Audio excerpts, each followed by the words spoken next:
আতা আলাল ইনসানি হিনুম মিনাদ দাহরি লাম ইয়াকুন শাইআম মাযকুরা। মানুষের জীবনে কি এমন একটি সময় ছিল না যখন সে উল্লেখ করার মতো কিছুই ছিল না? তার নাম নিশানা ছিল না, ঘর বাড়ি ছিল না, গ্রাম ছিল না, পোস্ট অফিস ছিল না, উপজেলা ছিল না, জেলা ছিল না, কোনো ঠিকানাও ছিল না। কালের অন্তর্বাসে এমন একটি সময় তার জীবনে চলে গিয়েছে যখন সে উল্লেখ করার মতো কিছুই ছিল না, পরিচয় দেওয়ার মতো তার কিছুই ছিল না। সে ছিল অস্তিত্বহীন, সে ছিল প্রাণহীন, একেবারে কিছুই সে ছিল না। কিভাবে তার অস্তিত্ব হলো, কিভাবে সে প্রাণ লাভ করলো, কিভাবে সে কিছু একটা হয়ে গেল? এবার আল্লাহ তাআলা বলছেন, শোনো কিভাবে তুমি কিছু একটা হলে। কোরআনুল কারীমের 23 নম্বর সূরা সূরাতুল মুমিনুনের 12 নম্বর আয়াত থেকে আল্লাহ তাআলা ইরশাদ করছেন, ওয়ালাকাদ খালাকনাল ইনসানা মিন সুলালাতিন মিন তিন সুম্মা জাআলনাহু নুতফাতান ফি قرارٍ مكين ثم خلقنا النطفة علقة فخلقنا العلقة مضغة فخلقنا المضغة عظاما فكسونا العظام لحما ثم أنشأناه خلقا آخر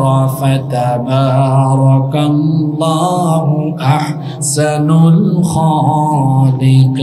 الخالقين। আল্লাহ তাআলা বলছেন, অবশ্যই আমি মানুষকে মাটির নির্যাস থেকে সৃষ্টি করেছি। সরাসরি মাটি থেকে আল্লাহ তাআলা পৃথিবীর সকল মানুষের বাবা সাইয়্যিদিনা আদম আলাইহিস সালামকে বানালেন। এরপরে আল্লাহ আদম থেকে আমাদের মা সাইয়্যিদাতুনা হাওয়া আলাইহাস সালামকে বানালেন। এরপরে ঈসা নবী ব্যতীত পৃথিবীর সমস্ত মানুষ মা বাবা অর্থাৎ পুরুষ আর নারীর মিলনের মাধ্যমে হয়েছে।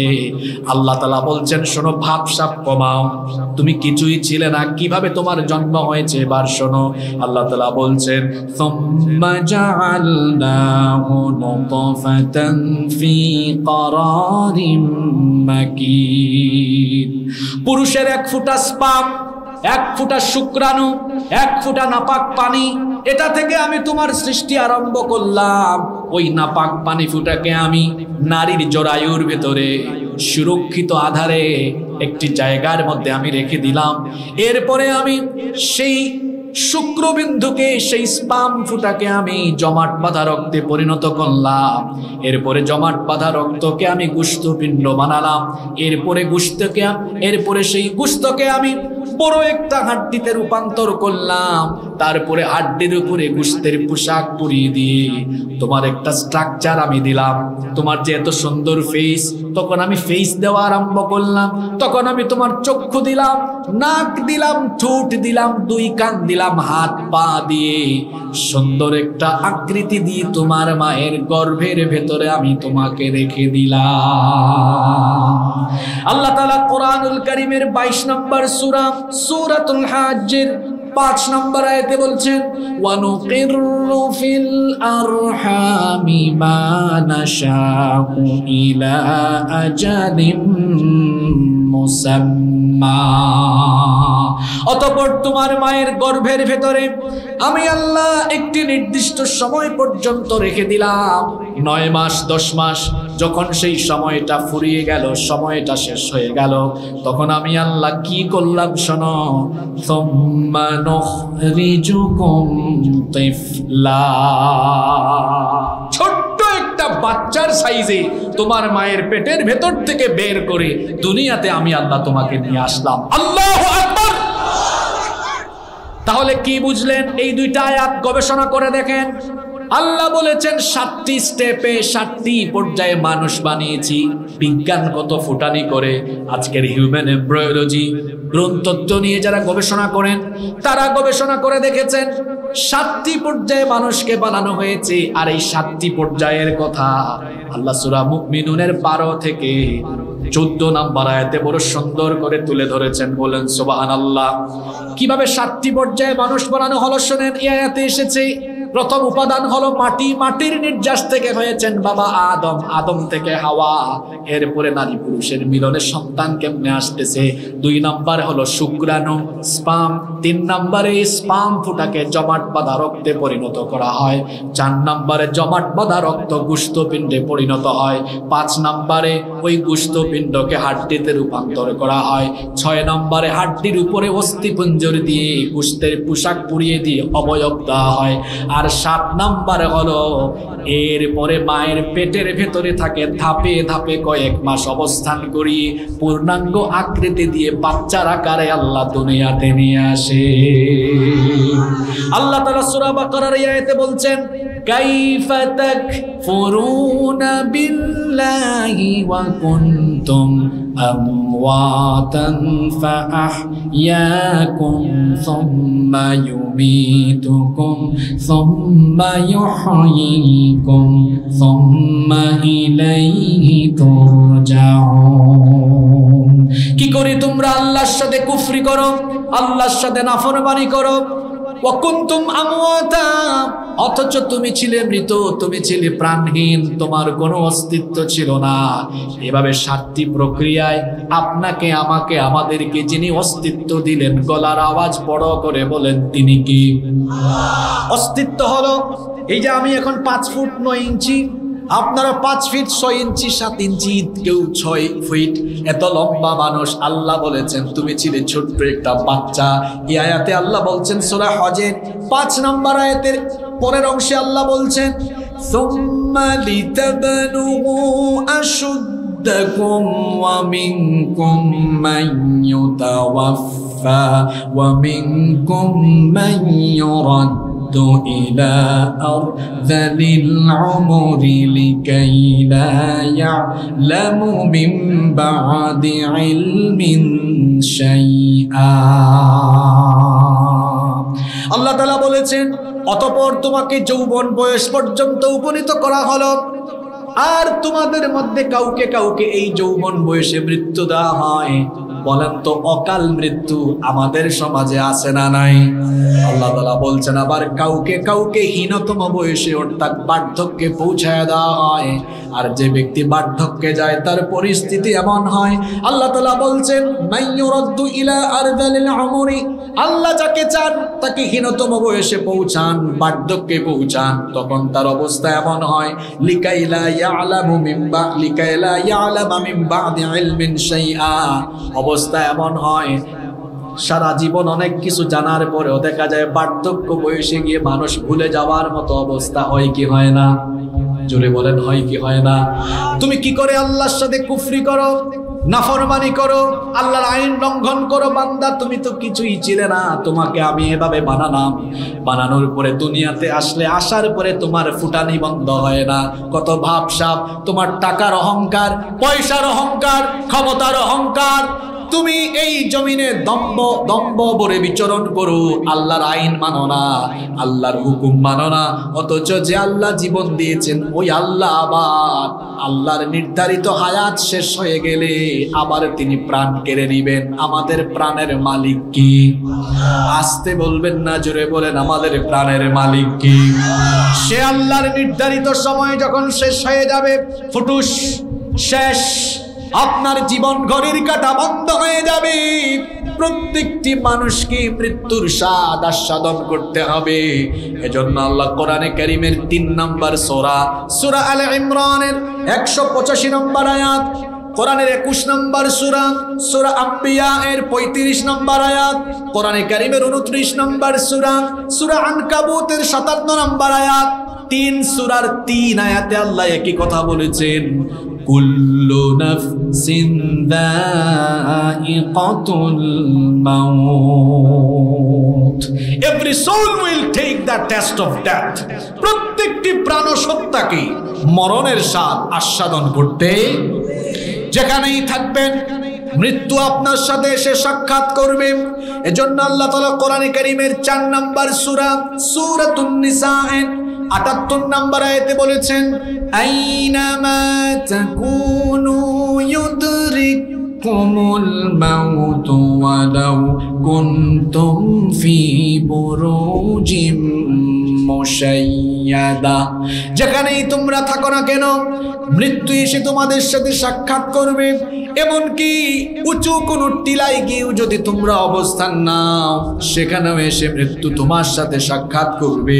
কোরআনুল কারীমের 62 নম্বর সূরা সূরাতুল জুমুআ 8 নম্বর আয়াতে আল্লাহ আরো সুন্দর করে বললেন, কুল ইন্নাল মাউতাল্লাযী তাফিরুনা মিনহু ফাইন্নাহু মুলাকীকুম সুম্মা তুরাদ্দুনা ইলা আলিমিল গায়বি ওয়াশ শাহাদাতি ফায়ুনাব্বিউকুম বিমা কুনতুম তা'মালুন। আল্লাহ তাআলা বলছেন, ও নবী আপনি বলুন, যে মৃত্যু থেকে তোমরা পালিয়ে বেড়াও, সেই মৃত্যু থেকে পালিয়ে কোনো লাভ হবে না। ফাইন্নাহু মুলাকীকুম, সেই মৃত্যু এসে তোমার সাথে মুলাকাত করবে। এরপরে তোমাদের জীবনের সকল কর্মসূচি যিনি অবহিত করে বিচার করবেন। গলার আওয়াজ বড় করে সবাই বলেন, তিনি কি? এজন্য আল্লাহ এই আয়াতে বলেছেন, কাইফা তাকফুরুনা বিল্লাহ, কিভাবে তোমরা আল্লাহর সাথে কুফরি করো, নাফরমানি করো। ওয়া কুনতুম আমওয়াতা, আর তোমরা ছিলে প্রাণহীন, তোমরা ছিলে অস্তিত্বহীন। ফাআহইয়াকুম, অতঃপর তিনি তোমাদেরকে জীবন দিলেন, জীবন দিয়েছেন।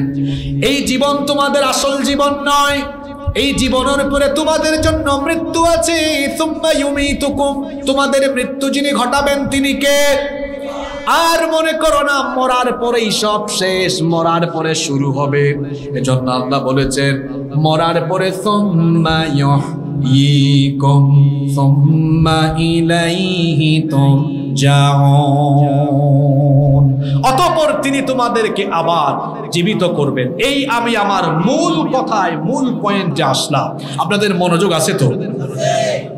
দুনিয়াতে যে এত বাহাদুরি করছেন, কি মনে করেন, কি মনে করেন এগুলোর বদলা নেওয়া হবে না? যা মন চায় তাই করেন, মানুষের উপরে জুলুম করেন, সবকিছুর বদলা নেওয়া হবে। কে বদলা নিবেন? জোরে বলেন কে? পৃথিবীতে মৃত্যু নাস্তিকরাও অবিশ্বাস করে না, নাস্তিকরাও বিশ্বাস করে সে মরবে, কিন্তু মরার পরে যে পুনরায় জীবন দেওয়া হবে এটা পৃথিবীর বহু মানুষ, কোটি কোটি মানুষ অবিশ্বাস করে। আমার কথা বুঝেন নাই আপনারা? পৃথিবীতে মৃত্যু অবিশ্বাস করে এমন কোনো মানুষ, জোরে বলেন, কিন্তু মৃত্যু পরবর্তী জীবনকে অস্বীকার করে এমন বহু মানুষ এই বাংলাদেশেও আছে। কি বলেন, আছে না? এমনকি আমাদের এই দেবহাটাতেও আছে। আপনি বলবেন কেমনে আছে? মরার পরে আল্লাহ জীবিত করে হিসাব চাইবেন, এই উপলব্ধি তার ভিতরে থাকলে ও কি নামাজ ছাড়বে? ও মানুষের হক মেরে খাবে? ও ফেন্সিডিলের ব্যবসা করবে? ও ইয়াবা খাবে?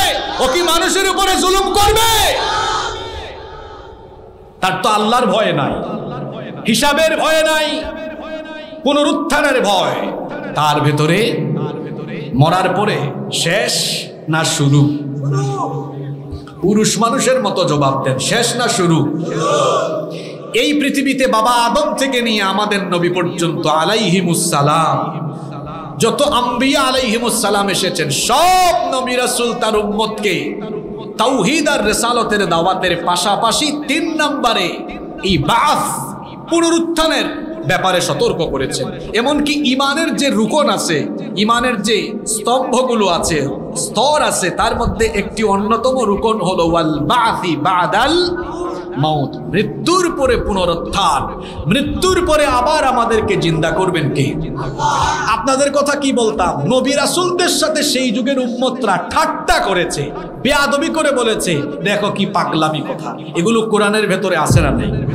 জোরে বলেন, আছে না নাই? আল্লাহর নবী যখন পুনরুত্থানের কথা বললেন, নবীজি যখন মক্কার লোকদেরকে বললেন এই দুনিয়ার জীবন তোমাদের জন্য আসল জীবন নয়। গোটা দুনিয়ার জীবন সম্পর্কে আল্লাহ তাআলা মরার পরে জীবিত করে হিসাব চাইবেন। তোমরা মরার পরে আবার জীবিত হবে, জীবিত করবেন কে? আরো জোরে বলেন কে? আল্লাহর নবী যখন এই কথা বললেন, কাফির মুশরিকরা তখন আল্লাহর নবীকে কি বলতো? কাফির মুশরিকদের কথাগুলো, পরকাল অবিশ্বাসী লোকদের কথাগুলো আল্লাহ কোরআনে কারিমে তুলে দিয়েছেন। কোরআনুল কারিমের ৭৯ নম্বর সূরা সূরাতুন নাজিআতের ১০ নম্বর আয়াত থেকে আল্লাহ তাআলা বলছেন, ইয়াকুলুনা আইন্না লামারদুদুনা ফিল হাফিরা আইযা কুন্না ইযামান নাখিরা। তারা বলে আমাদের হাড় গোড় যখন চূর্ণ বিচূর্ণ হয়ে যাবে তখন কি আবার আমাদেরকে আগের অবস্থায় অর্থাৎ দুনিয়ার মতো জীবিত করা হবে নাকি? এটা আবার কেমন কথা? আমাদের তো বিশ্বাস হয় না। কোরআনে কারীমের ২৩ নম্বর সূরা সূরাতুল মুমিনুনের ৮২ নম্বর আয়াতে আল্লাহ পরকাল বিশ্বাসী কাফিরদের কথা উঠায়া দিয়েছেন। তারা আরো বলতো, قالوا أإذا متنا وكنا ترابا وعظاما أإنا لمبعوثون। তারা বলতো আমরা যখন মরে যাব, মাটির সাথে মিশে যাব, আমাদের হাড় গোড় যখন অবশিষ্ট হবে, আমরা কি আবার পুনরুত্থিত হব নাকি? এত বড় আশ্চর্য কথা। তারা আরো বলতো, কোরআনুল কারীমের ২৭ নম্বর সূরা সূরাতুন নামলের ৬৭ নম্বর আয়াতে এসেছে, তারা বলতো, ওয়াকালাল্লাযীনা কাফারু আইযা কুন্না তুরাবান আও আইযা কুন্না তুরাবান ওয়া আবাউনা আইন্না লামুখরাজুন। তারা বলতো আমরা যখন মাটির সাথে মিশে যাব এবং আমাদের পূর্ববর্তীরাও মরে মাটির সাথে মিশে গিয়েছে, আমাদের কি আবার জিন্দা করা হবে নাকি? কোরআনে কারীমের ১৭ নম্বর সূরা সূরা বনী ইসরাঈলের ৪৯ নম্বর আয়াতে কাফিরদের কথা আল্লাহ এভাবে তুলে দিয়েছেন। তারা আরো বলতো, ওয়াকালু আইযা কুন্না ইযামান ওয়া রুফাতান আইন্না লামাবউসুনা খালকান জাদীদা। তারা বলতো আমরা যখন হাড্ডি গুড্ডিতে রূপান্তর হয়ে যাব, সব যখন নিঃশেষ হয়ে যাবে, হাড্ডি অস্থি পিঞ্জরে যখন অবশিষ্ট হয়ে যাব, তখন কি আবার নতুন করে আমাদেরকে সৃষ্টি করা হবে নাকি? নবীজিকে যখন তারা এই প্রশ্নগুলো করত, আল্লাহ আয়াত নাজিল করলেন। আয়াত নাজিল করে বললেন, নবী আপনি এই পুনরুত্থান স্বীকারকারী পরকাল অবিশ্বাসী কাফিরদেরকে জবাব দেন। আল্লাহ তাআলা নবীজিকে জবাব শিখিয়ে দিলেন, কুল কুনু হিজারাতান আও হাদিদান আও খালকাম মিম্মা ইয়াকবুরু ফি সুদুরিকুম ফাসায়াকুলুনা মান ইউঈদুনা। ও নবী আপনি তাদেরকে বলুন, কুনু হিজারাতান আও হাদিদান, মরে পচে গলে যদি হাড্ডিগুলো চূর্ণ বিচূর্ণ হয় তাও তো জীবিত আল্লাহ করবেনই। এমনকি কুনু হিজারাতান আও হাদিদান, যদি তোমরা পাথর হয়ে যাও কিংবা লোহাও হয়ে যাও, অথবা তোমরা যদি আরো বড় কিছুতে পরিণত হয়ে যাও, ও নবী তারা হয়তো আপনাকে এসে বলবে, মাইয়ুঈদুনা, কে আবার আমাদেরকে জীবিত করবে? নবী গো আপনি এই পরকাল অবিশ্বাসী লোকদেরকে জবাব দেন, জবাবটা এইরকম করে দেন। নবীজিকে জবাবটা শিখায়া দিচ্ছেন কে? এই দুনিয়ার কোনো মানুষ নবীজির শিক্ষক নন। নবীজির শিক্ষক সরাসরি যিনি, জোরে বলেন তিনি কে? আল্লাহ নবীজিকে শিখাচ্ছেন, নবীজি এই কাফিরগুলোকে আপনি এইভাবে জবাবটা দেন। আল্লাহ জবাবটা শিখায় দিলেন, কুলিল্লাযী ফাতারাকুম আউওয়ালা মাররাতিন ফাসায়ুনগিদুনা ইলাইকা রুউসাহুম ওয়া ইয়াকুলুনা মাতা হুয়া। ও নবী তাদেরকে বলুন, তিনি তোমাদেরকে আবার মরে যাওয়ার পরে জিন্দা করবেন, জীবিত করবেন। প্রথমবার যিনি তোমাদেরকে সৃষ্টি করেছেন, বলেন তো প্রথমবার যিনি সৃষ্টি করেছেন তিনি কি? এই কথার উদ্দেশ্য হলো প্রথমবার যিনি তোমাকে স্পাম থেকে এক ফোঁটা নাপাক পানি থেকে বানাতে পারলেন, মরে যাওয়ার পরে সেই মহামহিয়ান রব কি তোমাকে পুনরায় আবার সৃষ্টি করতে পারবেন কিনা? শোনেন, একটা উদাহরণ দেই, এই মাইকের অপারেটরকে দিয়ে উদাহরণ দেই। এই মাইকের অপারেটর মাইকগুলো লাগালো, আপনারা দেবহাটের মানুষ, এই গাজীর হাটের মানুষ যদি মাইকগুলো খুলে ফেলেন, তারগুলো যদি কেটে ফেলেন, এই মাইকগুলোকে পুনরায় সেট করা এটা কি অপারেটরের জন্য কঠিন নাকি? জোরে বলেন। তো আল্লাহর সৃষ্টি করা মানুষের জন্য যদি তার কাজ এটা সে একবার করার পরে দুইবার করা সহজ হয়, তাহলে যে আল্লাহ তাআলা সবকিছুর মালিক, সবকিছুর স্রষ্টা, সেই আল্লাহ তাআলা কি আমাদের মতো দুর্বল মানুষ মরে গিয়ে পচে গিয়ে গলে যাওয়ার পরে আবার আমাদেরকে জিন্দা করতে পারবেন কিনা? এবার শুনেন, আপনাদেরকে সুন্দর একটা ঘটনা শোনাই। বিরক্ত লাগতেছে আপনাদের? আপনাদের পছন্দের সূরা কোরআনে কারীমের 36 নম্বর সূরা, সূরা ইয়াসিনের মধ্যে এই ঘটনা এসেছে। সূরা ইয়াসিনের শেষের 5টা আয়াতে আল্লাহ একটা সুন্দর ঘটনা তুলে দিয়েছেন। 78 নম্বর আয়াত থেকে আল্লাহ তাআলা পুনরুত্থান সম্পর্কে একটা চমৎকার ঘটনা উল্লেখ করেছেন। তাফসীর ইবনে কাসির, তাফসীর কুরতুবী, তাবারী সহ সকল তাফসীরে এসেছে আয়াতগুলো হয় আসিফ ইবনে ওয়াইল অথবা উবাই বিন খালফের ব্যাপারে নাজিল হয়েছে। এই দুইজনের কোনো একজন, বেশিরভাগ রিওয়ায়াতে এসেছে আসিফ ইবনে ওয়াইল। আসিফ ইবনে ওয়াইল মক্কার উপত্যকায় হাঁটাহাঁটি করছিলেন। শুনতেছেন ঘটনাটা আপনারা? আসিফ ইবনে ওয়াইল মক্কার উপত্যকায় হাঁটছেন, হঠাৎ করে তার চোখের সামনে পুরাতন একটি হাড্ডি চোখে পড়ল। জোরে বলেন, পুরাতন একটা হাড্ডি চোখে পড়ল। এই হাড্ডিটা তিনি হাতে নিলেন। বহুদিনের পুরনো হাড্ডি হওয়ায় হাতের মধ্যে নিয়ে যখন মুচড় মারলেন, এটা চূর্ণ বিচূর্ণ হয়ে একেবারে গুড়া গুড়া হয়ে গেল। তিনি তখন হাতের এই গুড়া গুড়া অংশের দিকে তাকিয়ে বললেন, জানি না কতদিন আগে এখানে কে মারা গিয়েছে। হাড্ডি গুড্ডি যখন এই অবস্থা হলো, চূর্ণ বিচূর্ণ এখন আবার গুড়া গুড়া হয়ে গেল, আল্লাহ নবী যে আমাদেরকে বলেন এগুলোকে আবার একত্রিত করে আবার নাকি আল্লাহ জীবিত করবেন। ব্যাপারটা কেমন, পুরো বিস্ময়কর ব্যাপার, পুরো আজীব ব্যাপার। তখন তিনি তার হাতের এই চূর্ণ বিচূর্ণ হাড্ডি নিয়ে আল্লাহর নবীর দরবারে গেলেন। আল্লাহর নবীর সামনে গিয়ে আল্লাহর নবীকে তিনি কি বললেন? সূরা ইয়াসিনের শেষের 5টা আয়াতে আল্লাহ এই কাহিনী তুলে দিয়েছেন। আল্লাহ তাআলা বলছেন, ওয়া দারাবা লানা মাসালান ওয়া নাসিয়া খালকা ক্বালা মান ইউহয়িল ইযামা ওয়া হিয়া রামীম।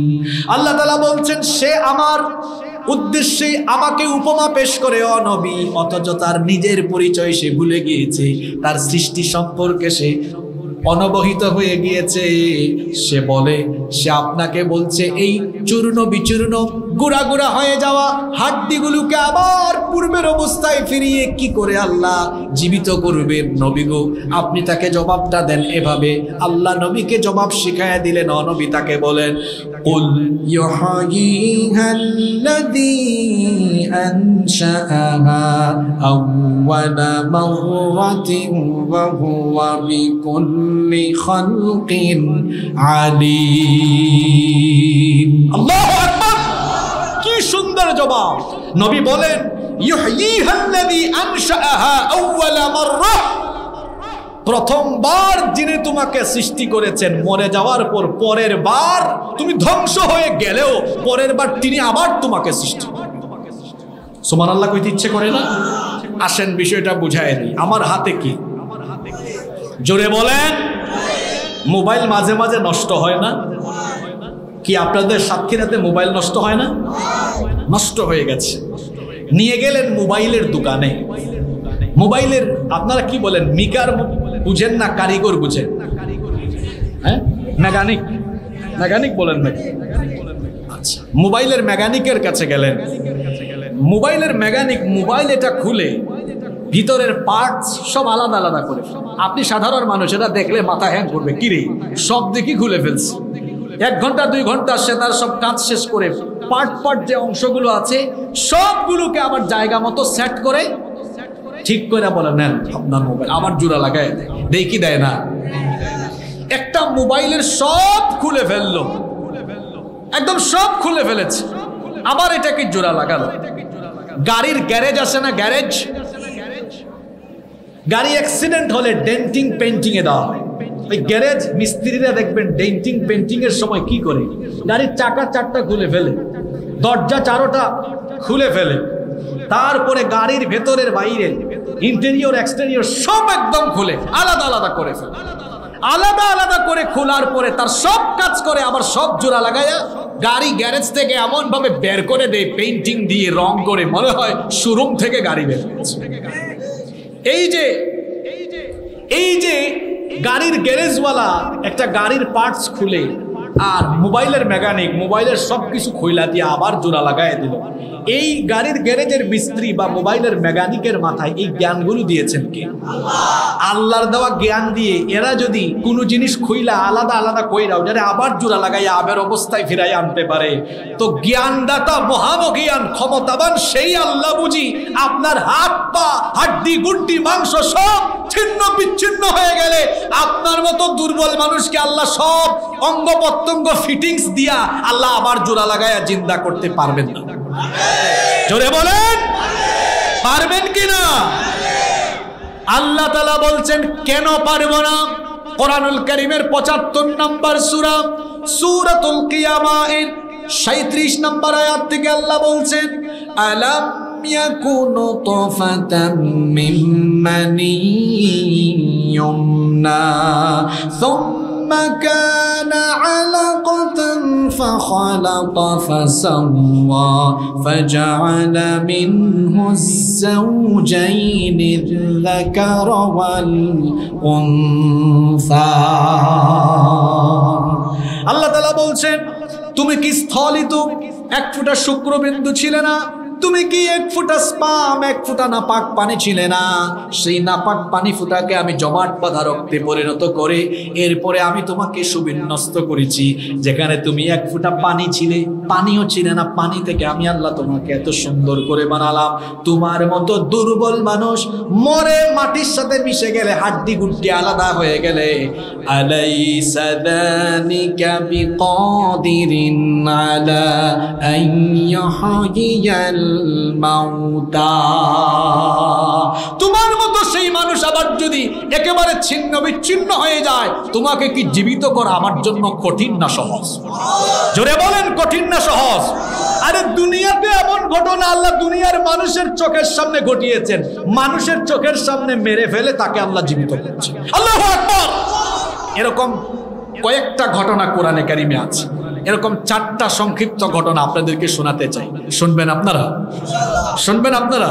তো শুনেন, প্রথমে শোনাই উযাইর আলাইহিস সালামের ঘটনা। উযাইর আলাইহিস সালাম, তার ব্যাপারে মুফাসসিরদের কেউ কেউ বলেছেন তিনি একজন নেককার বান্দা ছিলেন, আবার কেউ কেউ বলেছেন তিনি একজন নবী ছিলেন। তবে সর্বাধিক প্রসিদ্ধ কথা হলো তিনি একজন আল্লাহর পয়গাম্বর ছিলেন, তিনি আল্লাহর একজন নবী ছিলেন।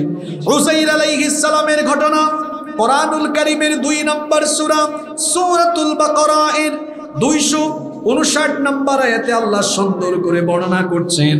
শুনেন উযাইর আলাইহিস সালামের কাহিনীটা আপনাদেরকে বলি। উযাইর আলাইহিস সালামকে আল্লাহ 100 বছর মৃত রেখে 100 বছর পরে আল্লাহ আবার জিন্দা বানিয়েছেন। সুবহানাল্লাহ। বাড়িতে গিয়ে বলি কত বছর? নাম কি? এত আদব না নিয়ে নামটা বললেন। হ্যাঁ, নবীদের নাম কি এরকম বলা উচিত? নবীদের নাম বললে শেষে কি বলতে হয়? আলাইহিস। কোন নবীর কাহিনী বলছি? যুবক ভাইয়েরা যুবকের মতো কথা বলেন। নাম কি? কত বছর মৃত? এরপরে 100 বছর পরে জিন্দা করেছেন কে? এটা কিচ্ছা না তো। 2 নম্বর সূরা, এই সূরা বাকারার 200 কত নম্বর আয়াত? 59 নম্বর আয়াত। আজকে বাড়ি গিয়ে পড়ুন। তাফসীর ইবনে কাসিরের মধ্যে এই ঘটনা খুব সুন্দর করে এসেছে। আল বিদায়া ওয়ান নিহায়ার ভেতরেও এই কাহিনী বড় চমৎকার করে বর্ণনা করা হয়েছে। উযাইর আলাইহিস সালাম তিনি তার গাধায় আরোহণ করে গাধার উপরে উঠে তিনি ফিলিস্তিনের অঞ্চল দিয়ে যাচ্ছিলেন। সেই সময়ের জালিম বাদশা, জালিম স্বৈরাচার সকল যুগেই ছিল, শুধু নামটা ভিন্ন, কিন্তু সকল যুগের জালিম আর স্বৈরাচারের খাসলত কিন্তু এক রকমের। জালিমদের কাছে ইসলাম ভালো লাগে না, স্বৈরাচারদের কাছে কোরআন ভালো লাগে না, দ্বীন ভালো লাগে না।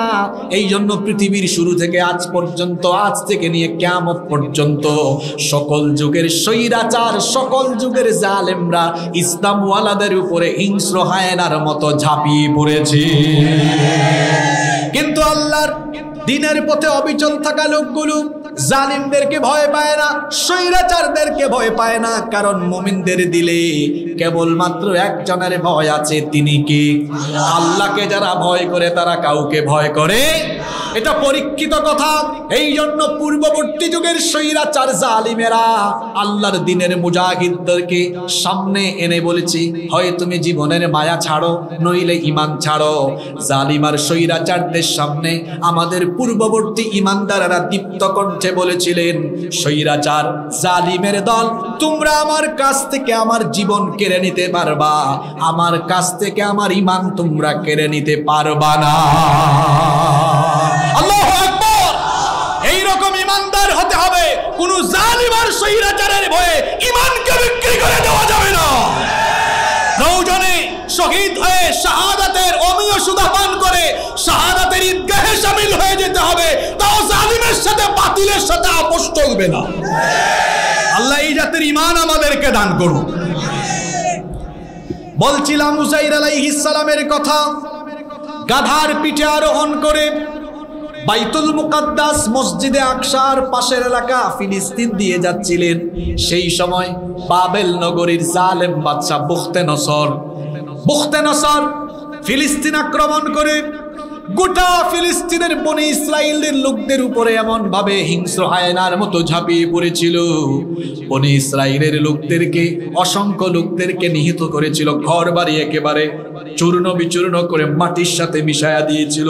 অনেকের বাড়ি ঘরের নিচে বহু লাশ পড়েছিল, আর জীবিতদেরকে ছাগল আর ভেড়ার মতো রশি লাগাইয়া টেনে টেনে টেনে টেনে বাবেল নগরে নিয়ে গিয়েছিল। এরপরে উযাইর আলাইহিস সালাম একদিন গাধার পিঠে আরোহণ করে ফিলিস্তিনের অঞ্চল দিয়ে যাচ্ছেন। এই বিভৎস, এই কঠিন অবস্থা তিনি যখন নিজের চোখে দেখলেন, তখন তিনি ভাবতে লাগলেন, এই যে বিরান ভূমি, গোটা এলাকায় কোনো মানুষ নাই, জনমানবহীন এই অঞ্চল, কি আবার এখানে বসতি হবে কিনা?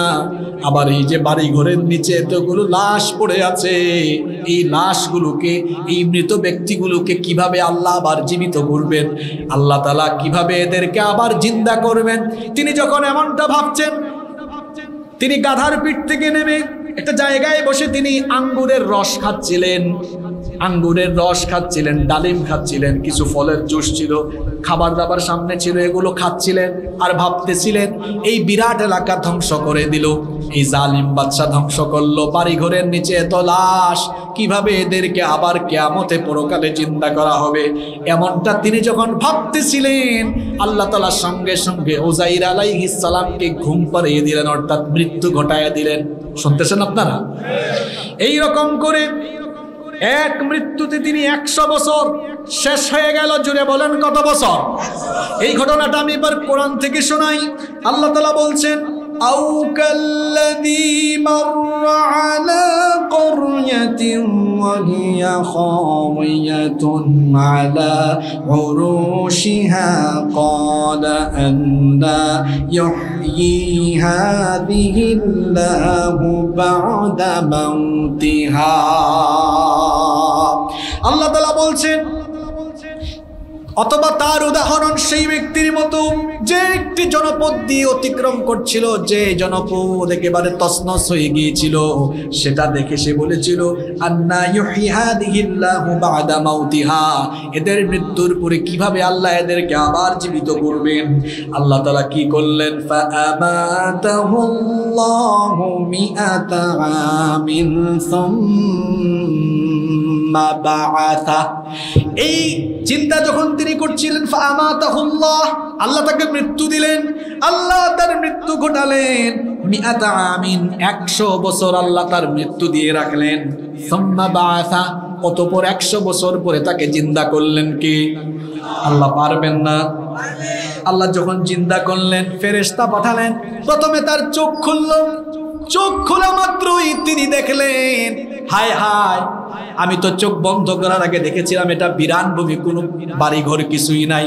এখন চোখ খুলেছেন কয়শো বছর পরে? এই 100 বছরে আবার এই এলাকায় ফিলিস্তিন, এখানে এসে মানুষ আবার ঘর বাড়ি নির্মাণ করেছে। চোখ খুলে দেখলেন বাড়ি ঘর আর বাড়ি ঘর। শুনেন, গাজীর হাটের মানুষ রাতের বেলা ঘুমাইছেন, দেখলেন আপনি এখানে বাগান ছিল, সকালবেলা উঠে যদি দেখেন এখানে বিল্ডিং হয়ে গেছে, অবাক লাগবে কি লাগবে না? উযাইর আলাইহিস সালাম তার মৃত্যু হয়েছিল, তিনি ভাবছেন মনে হয় ঘুমিয়েছিলাম। চোখ খুলে দেখেন হায় হায় হায়, গোটা ফিলিস্তিনে বাড়িঘর আর বাড়িঘর।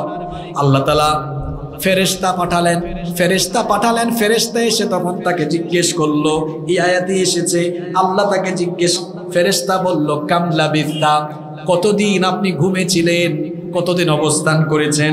তখন উযাইর আলাইহিস সালাম জবাব দিলেন, ক্বালা লাবিথতু ইয়াওমান আও বা'দা ইয়াওম। তিনি যখন ঘুমিয়েছিলেন সেটা ছিল সকালবেলা, 100 বছর পরে তাকে যখন জিন্দা করা হয়েছিল সেটা ছিল বিকালবেলা। এজন্য তিনি ভেবেছেন হয়তো তিনি পুরা একদিন অথবা অর্ধেক দিন ঘুমিয়েছেন। বললেন এই তো কিছু সময়, অর্ধেক দিন হয়তো আমি ঘুমিয়েছি।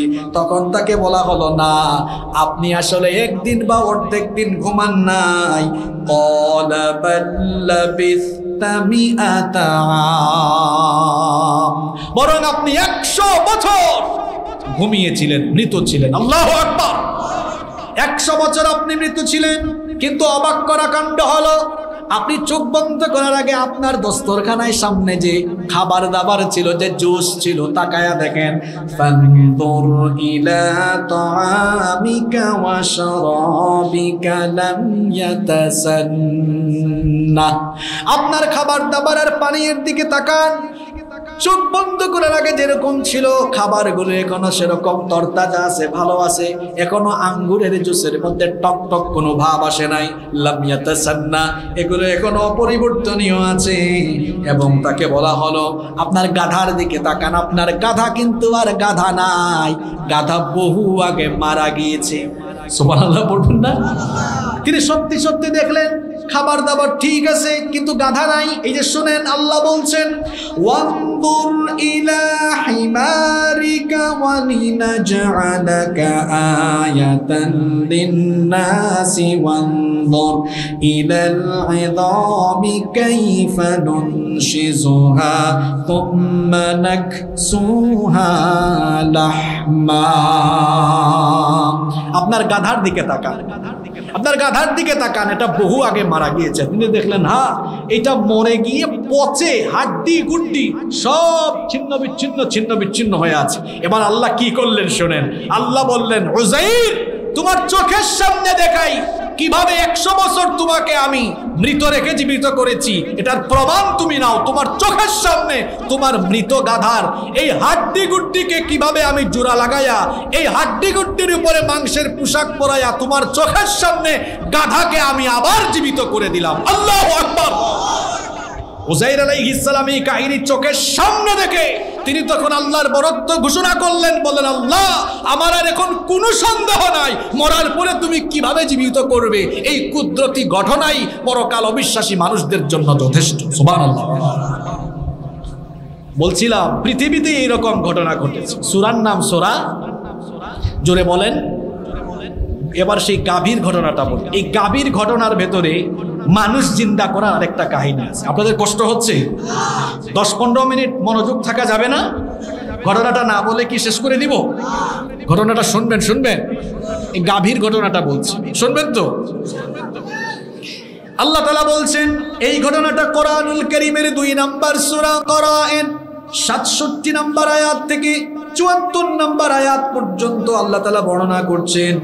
আল্লাহ তাআলা বলছেন, ওয়া ইয কাতালতুম নাফসান ফাদারাতুম ফিহা ওয়াল্লাহু মুখরিজুম মা কুনতুম তাকতুমুন।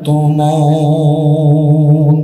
আল্লাহ তাআলা বলছেন আর স্মরণ করো যখন তোমাদের একজনকে হত্যা করা হয়েছিল আর ওই ব্যাপারে তোমরা বাদানুবাদ, এ ব্যাপারে তোমরা ঝগড়া ফাসাদে লিপ্ত হয়েছিলে, সেই সময় আসল ঘটনা আমি ফাঁস করে দিয়েছিলাম।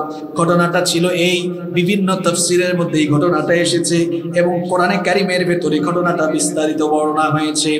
ঘটনাটা ছিল এই, বনি ইসরাইলের এক যুবক তার আপন চাচাকে হত্যা করেছিল। শুনতেছেন আপনারা? বনি ইসরাইলের এক যুবক তার আপন চাচাকে হত্যা করেছিল। কেন হত্যা করেছিল? সম্পদের লোভে, কারণ ওই চাচার কোনো সন্তান আদি ছিল না। তবে কোন তাফসীরে এসেছে ওই চাচার একটা মেয়ে ছিল, সে ভেবেছিল ওই মেয়েকে বিয়ে করে আমি তাড়াতাড়ি চাচার সম্পদগুলো হাসিল করে ফেলি। আর কোন তাফসীরে এসেছে তার চাচার কোনো সন্তান আদি ছিল না, তাহলে সন্তান নাই, উত্তরাধিকারী হয়ে যাবে ভাতিজা। এজন্য সে তার চাচাকে গভীর রাতে বাড়িতে ঢুকে হত্যা করলো। গভীর রাতে তার চাচাকে হত্যা করে তার চাচার লাশ সে আরেক বাড়ির দরজার সামনে ফেলে আসলো। অপরাধ করেছে একজন, ধরা খায় যাতে আরেকজন। এই জাতের লোক কিন্তু এখনো আমাদের সমাজেও আছে। পাঁচপুরায় একজন মামলা খাইছে আরেকজন। কি আসে না? নাই। ধর্ষণ করেছে একজন, সাজা পাইছে আরেকজন। অপরাধ করেছে একজন, ধরা খাইছে আরেকজন। অপরাধ করেছে একজন, জেল খাটছে আরেকজন। এরকম আছে না নাই? এইরকম কাহিনী দুনিয়াতে অতীতেও সংগঠিত। দেখেন বনি ইসরাইলের এই ঘটনা আল্লাহ সূরার ভেতরে তুলে দিয়েছেন। ভাতিজা তার আপন চাচাকে খুন করেছে, শেষ করে দিয়েছে। আবার লাশ আরেকবারের দরজার সামনে রেখেছে, যাতে সকালবেলা এলাকার মানুষ মনে করে এই বাড়ির মানুষজন তাকে এখানে ডেকে এনে হত্যা। সকালবেলা এলাকায় হট্টগোল বিশৃঙ্খলা আরম্ভ হলো। লোকেরা বলতেছে না, তোমাদের বাড়ির সামনে লাশ, তার মানে তোমরা হত্যা করেছো। আর বাড়ির লোকজন বলছে না, আমরা কি এত কাঁচা কাজ করবো নাকি? মারলে কি আমাদের দরজার সামনে রাখবো নাকি? আমরা তো আরেক জায়গায় ফেলাই দিতাম। এখন নেতারা বলতেছে হ্যাঁ, বনি ইসরাইলের নেতারা বলতেছে হ্যাঁ, ঘটনাটা এটাই হইতে পারে। এখন বাদানুবাদ, বিশৃঙ্খলা, ঝগড়া যখন লেগে গেল, সেই সময়ের পয়গাম্বরের নাম হলো মুসা নবী। মুসা নবী নরম না গরম?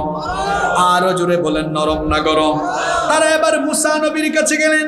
মুসা নবীকে গিয়ে তারা এই ঘটনা বললেন, ও মুসা, তুমি তো বলো তুমি আল্লাহর নবী, তাহলে তুমি যে আল্লাহর নবী এটা আমাদেরকে প্রমাণ দাও। তুমি নাকি তোমার আল্লাহর সাথে কথা বলো, তাহলে এই যে খুনের ঘটনাটা ঘটলো, তোমার আল্লাহর সাথে কথা বলে তোমার আল্লাহকে জিজ্ঞেস করো ঘটনাটা ঘটাইছে কি।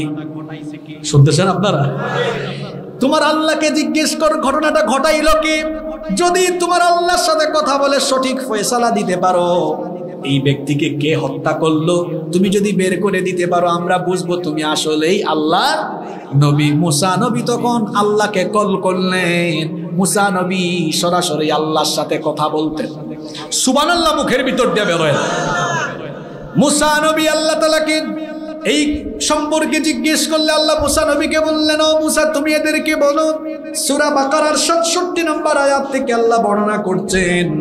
আল্লাহ তাআলা বললেন, ওয়া ইয ক্বালা মূসা লিকওমিহি ইন্নাল্লাহা ইয়া'মুরুকুম আন তাযবাহু বাকারা।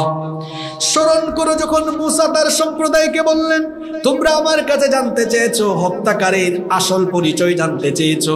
আমি আল্লাহর সাথে কথা বলেছি। আল্লাহ বলেছেন, ইন্নাল্লাহা ইয়া'মুরুকুম আন তাযবাহু বাকারা, নিশ্চয়ই আল্লাহ তোমাদেরকে আদেশ দিয়েছেন তোমরা একটা গাভী জবাই করো। একটা গাভী জবাই করার আদেশ আল্লাহ দিয়েছেন। তখন তারা বলেছিল, বনি ইসরাইলের নেতারা মূসা নবীকে বলেছিল, ক্বালু আতাত্তাখিযুনা হুজওয়া, মূসা তুমি কি আমাদের সাথে ঠাট্টা করো, মজা করো না? আমরা বললাম এই লোকের হত্যাকারীকে, আর তুমি বলতেছো এটা বের করতে হলে গাভী জবাই করা লাগবে। হত্যাকারী খুঁজে বের করার সাথে গাভী জবাইয়ের আবার কি সম্পর্ক? মূসা নবী তখন বললেন, قال أعوذ بالله أن أكون من الجاهلين। মুসা নবী বললেন, তোমরা আমাকে বলছো আমি ঠাট্টা করছি, হ্যাঁ আমি আসলে এত অজ্ঞ নই, অজ্ঞ হওয়া থেকে আল্লাহর কাছে আমি পানা চাই। তারা বলল ঠিক আছে, তোমার আল্লাহর হুকুম মতো আমরা গাবি জবাই করব। বনি ইসরাইলের স্বভাব ছিল এরা ঘাড় তেরা। কি তেরা? জোরে বলেন। ঘাড় তেরা। কিরকম ঘাড় তেরা শুনেন। আল্লাহ বলেছেন কি জবাই করতে, এটা গাবি ধইরা না জবাই করলেই তো হইতো, কাম সারা হয়ে যেত না। হেরা কই কি জানেন? তারা বলে মুসা ঠিক আছে গাবি তো জবাই করব, কিন্তু আল্লাহকে জিজ্ঞেস করো, ক্বালু দু'ু লানা রাব্বাকা ইউবাইয়িন লানা মা হি। জিজ্ঞেস করো তোমার রবকে, বলো তিনি যেন বলে দেন গাভীটা কেমন হবে, কোন বয়সের হবে। দেখেন কি জাতের ঘাড় তেরা, বলতেছে এটা কেমন হবে। তখন মুসা নবী বললেন, ক্বালা ইন্নাহু ইয়াকুলু ইন্নাহা বাকারাতুন লা ফারিদুন ওয়ালা বিকরুন আওয়ানুম বাইনা যালিকা ফাফআলু মা তুমারুন। তিনি বললেন আল্লাহ বলেছেন এমন একটা গাভী হবে যেটা বেশি বয়সের হবে না, কম বয়সের হবে না, আওয়ানুম বাইনা দালিক মাঝামাঝি মিডল বয়সের হবে। তখন তারা বলল বুঝলাম এরা তো আসলে জাতে হলো ঘাড় তেরা। কয় বুঝলাম একটা গাভী এটা হবে মাঝামাঝি বয়সের, কিন্তু আল্লাহকে জিজ্ঞেস করো, ক্বালু দু'ু লানা রাব্বাকা ইউবাইয়িন লানা মা লাউনুহা। জিজ্ঞেস করো তো আল্লাহকে কালার কেমন হবে। চিন্তা করেছেন? জিজ্ঞেস করো কালার কেমন হবে, রং কেমন হবে। মুসা নবী বললেন, ক্বালা ইন্নাহু ইয়াকুলু ইন্নাহা বাকারাতুন সাফরাউ ফাকিউন লাউনুহা তাসুরুন নাযিরিন। আল্লাহ বলেছেন এটা হলুদ রঙের গাভী হবে। শুধু হলুদ হবে না, ফাকিউল লাউনুহা একদম গাঢ় হলুদ, তাসুরুন নাযিরিন যে দেখবে তার কাছে আনন্দ লাগবে, এই জাতের কালার হওয়া লাগবে। আসলে আল্লাহ যখন বলেছিলেন একটা গাভী জবাই করো, যে কোনো গাভী জবাই করলেই হয়ে যেত, কিন্তু এই বনি ইসরাইলের ঘাড় তেরা নেতারা এরা প্রশ্ন করে করে বিষয়টাকে আরো জটিল বানিয়ে ফেলেছে। বলেছে প্রথমে কোন বয়সের জবাই করতাম, বলা হলো কোন বয়সের, আরো জোরে বলেন কোন বয়স। এরপরে বলে কালারটা কেমন হবে, তো বলা হলো না হলুদ না শুধু গাঢ়। এরপরে প্রশ্ন কিন্তু শেষ না, এখন তারা বলতেছে ক্বালু দু'ু লানা রাব্বাকা ইউবাইয়িন লানা মা হিয়া ইন্নাল বাকারাতা শাবাহা আলাইনা ওয়া ইন্না ইনশাআল্লাহু লামুহতাদুন। তারা বলল আচ্ছা গাঢ় হলুদ রঙের মাঝারি বয়সের অনেক গাভী পৃথিবীতে থাকতে, বিষয়টা তো একটু কনফিউশনে পড়ে গেলাম আমরা। আল্লাহ যদি আরেকটু ক্লিয়ার করতেন, যদি আরেকটু। এখন ক্লিয়ার করতে গিয়ে এমন ক্লিয়ার হয়েছে, ক্লিয়ার করতে গিয়ে এমন ক্লিয়ার হয়েছে। শোনেন আল্লাহ বললেন শোনো, প্রশ্ন করে যখন তারা বারবার, এজন্য আমি বলে দিলাম শোনো কেমন হওয়া দরকার। ক্বালা ইন্নাহু ইয়াকুলু ইন্নাহা বাকারাতুন লা যালুলুন তুসিরুল আরদা ওয়া লা তাসকিল হারসা মুসাল্লামাতুন লা শিয়াতা ফিহা। এমন গাভী হবে যেই গাভী দিয়ে জীবনে কোনোদিন হাল চাষ করা হয় নাই, পানি সেচের কাজেও তারা লাগানো হয়। খাইছেনি ধরা এখন। এটা হবে মাঝারি বয়সের গাঢ় হলুদ রঙের, তারপরে এটা আবার এমন হবে এটা দিয়ে হাল চাষ করাও হয় নাই, পানি সেচের কাজে, অর্থাৎ তারে কোনো কাজে লাগানো। এখন এই বনি ইসরাইলের ঘাড় তেরা নেতারা কি বলল, আল আনা জিতা বিল হক, এই তো তুমি সত্য একটি কথা নিয়ে এসেছো, ঠিক আছে আমরা আবার খুঁজি। খুঁজতে গিয়া পড়ছে তারা বিপদে। খুঁজতে খুঁজতে খুঁজতে খুঁজতে গাঢ় হলুদ রঙের মাঝারি বয়সের এমন গাভী, যেটা কোনোদিন কাজ করানো হয় নাই, এমন গাভী পাওয়া সহজ না কঠিন। খুঁজতে খুঁজতে খুঁজতে খুঁজতে কোথাও পায় না, বহুদিন খুঁজতে খুঁজতে তারা এক এলাকায় গিয়ে ঠিক এই রকমের একটা গাভী তারা পেয়েছে। যার গাভী পাইছে ওই লোকটাও জেনে ফেলছে এরা এই জাতের গাভীও খুঁজতেছে। সুযোগ বুঝে সেও ব্যবসা করে দিচ্ছে। কেমন ব্যবসা করছে? এরা গিয়ে বলতেছে, ভাই রে বহু কষ্টে পাইছি গাভীটা, এখন তুমি বলো এটা বিক্রি করবা কিনা? করবো। এখন তারা বলল ঠিক আছে বলো কত দিতে হবে? কত মানি? এই গাভী আমি বিক্রি করব, এই শর্তে এই গাভীর চামড়া ভর্তি স্বর্ণ আমাকে দিতে হবে। কি ভর্তি? পুরা গাভীর চামড়া ভর্তি স্বর্ণ আমাকে। এখন তারাও তো ঠেকছে, কারণ ওই যে হত্যা হয়েছে, খুন হয়েছে, মনে আছে তো আপনাদের? এটা বের করার জন্য এইরকম একটা গাভী জবাই করা লাগবে। হুকুম করেছেন কি? বাধ্য হয়ে তারা চামড়া ভর্তি স্বর্ণ দিয়ে এই গাভীটাই কিনলো। এরপরে এটা জবাই করলো। জবাই করে খুব রাগে তারা আসছে মুসা নবীর কাছে, আরে আমাদেরকে এত কষ্ট দিয়েছো, এই গাভীটা খুঁজে পাইতে কষ্ট হয়েছে। যাই হোক, কষ্টের পরে পাইছি, জবাইও করছি।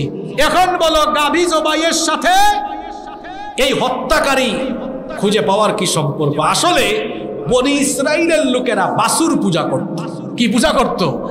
যে বাছুর তারা পূজা করত, এই বাছুর তাদের হাত দিয়া জবাই করাইয়া আল্লাহ তাআলা তাদেরকে, এই যে তারা বাছুর পূজা করত, বাছুর পূজার শেকড়ে মূলোৎপাটন করেছে। আল্লাহু আকবার। এরপরে এটা জবাই করার পরে মুসা নবীর কাছে তারা যখন আসলো, মুসা নবী বললেন এত ফায়ার হইও না, এত ফায়ার হইও না, বাছুর পূজা দেবতা পূজা করো। এই দেবতা তো নিজেই বাঁচাইতে পারে। শেষ এইটা। এবার দেখো এটাও শেষ হইলো, আর যেটা শেষ হইছে আরেকটা খুন হইছে, এরে আবার শুরু করাই কেমন? সুবহানাল্লাহ পড়বেন না? আল্লাহ তাআলা বলছেন পরের আয়াতে, ফাকুলনা রিবুহু বিবাদিহা কাযালিকা ইউহয়িল্লাহুল মাউতা। আল্লাহ তাআলা বললেন, মুসা এই গাভী জবাই করা গাভীর মাংসের একটু টুকরা হাতে নাও তো, নিয়ে এই মরা ব্যক্তিকে হালকা আঘাত করো। তিনি যখন আঘাত করলেন, আল্লাহর কুদরতি ব্যবস্থাপনায় অসংখ্য মানুষের সামনে বনি ইসরাইলের সময় এই মৃত মানুষ জীবিত হয়ে উঠল। যে খুন করছে ভাতিজা, এক চিপার মধ্যে সেও দাঁড়াইয়া মায়া কান্না করতেছে, আরে আমার চাচা নিজে মাইরা নিজেই কান্দে।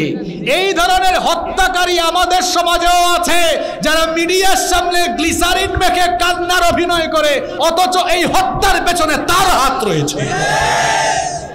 আমি কি কারো নাম বলেছি? আপনার কি গায়ে লাগে? বেশি ব্যথা লাগে? এ ধরনের মানুষ আছে না? এই যে ভাতিজা খুন করছে কারে? জোরে বলেন। আবার কান্দে কে? জোরে বলেন। এই ধরনের ভাতিজা ভাতিজি আমাদের সমাজেও আছে, চাচা চাচি দাদা দাদি আমাদের সমাজেও নিজে মাইরা নিজেই কান্দে। এই লোক যখন জীবিত হলো, মুসা নবী বলেন, এই তোমাকে কে হত্যা করেছে? এই লোক বলে, ওই যে কুনার মধ্যে আমার ভাতিজা কান্দে, আমার ভাতিজাই কান্দে। তাহলে এই হত্যাকারী পরিচয় জানা গেল কি গেল না? মূলত এই ঘটনা আল্লাহ বর্ণনা করেছেন এই কারণে, চোখের সামনে পৃথিবীতে এমন ঘটনা ঘটেছে, জীবিত মৃত ব্যক্তিকে আল্লাহ জীবিত করেছেন, যাতে করে পুনরুত্থান অস্বীকারীরা হেদায়েত পেয়ে আল্লাহকে ভয় করে। আল্লাহু আকবার। আরো একটা ছোট্ট ঘটনা আছে ইব্রাহিম নবীর। 1 মিনিটে আমি কি সেই ঘটনাটা বলবো? কষ্ট হচ্ছে না তো আপনাদের? ইব্রাহিম আলাইহিস সালাম একদিন আল্লাহকে জিজ্ঞেস করলেন, এটাও সূরা বাকারা। আজকে সব কিসের ভেতরে? কিসের ভেতরে? সূরাতুল বাকারা এর 260 নম্বর আয়াত।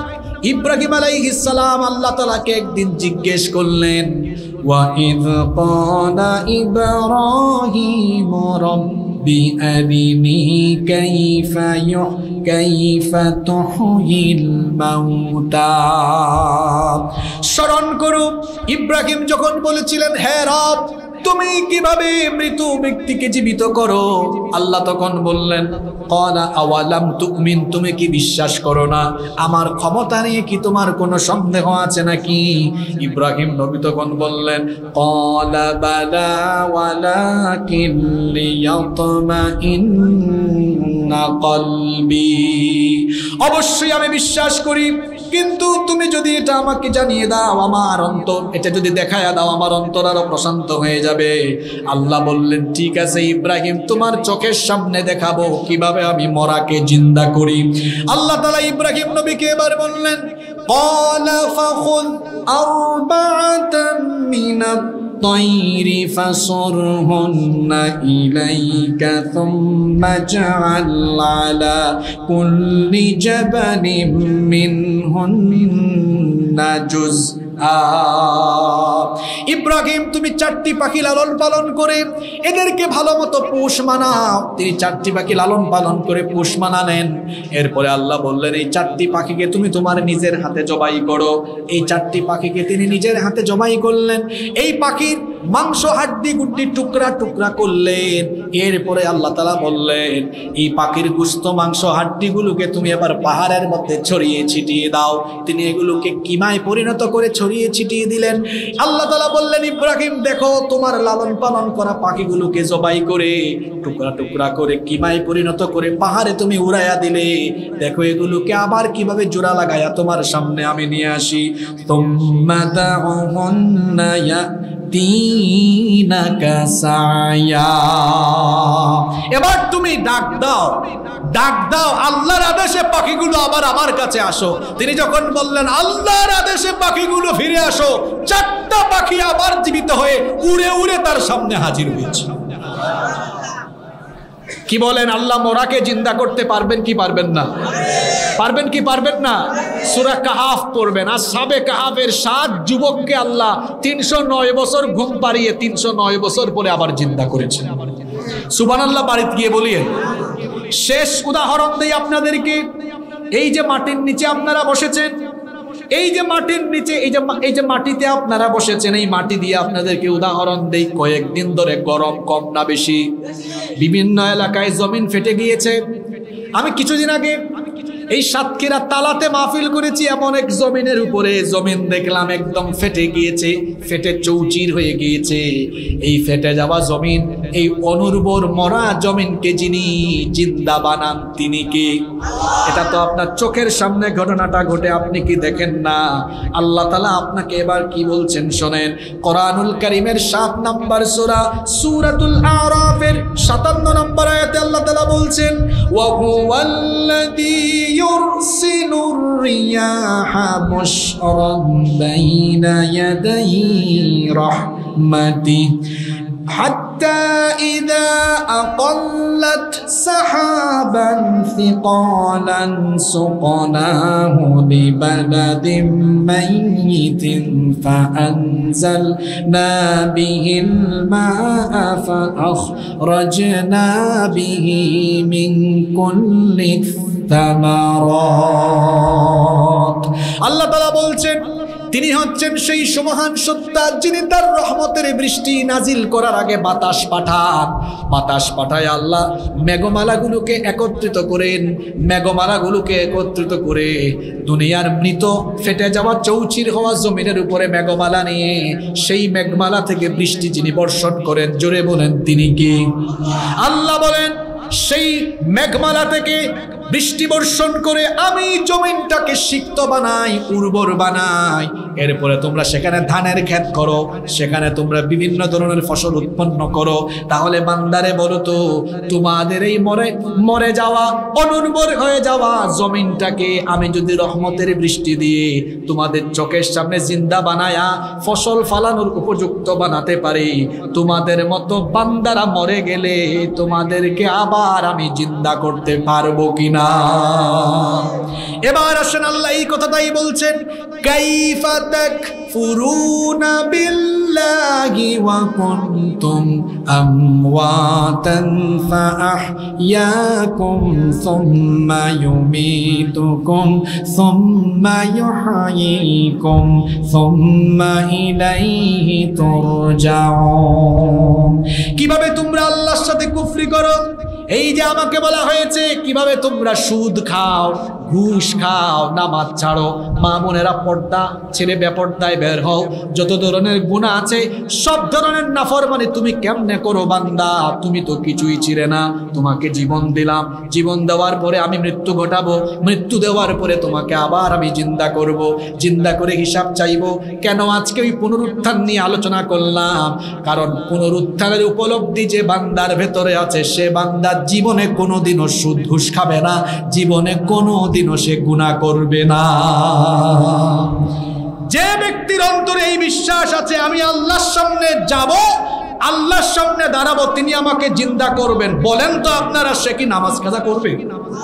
আল্লাহ আমার হিসাব করবেন, আল্লাহ জীবিত করে আমাকে বলবেন তোমার সব হিসাব দাও।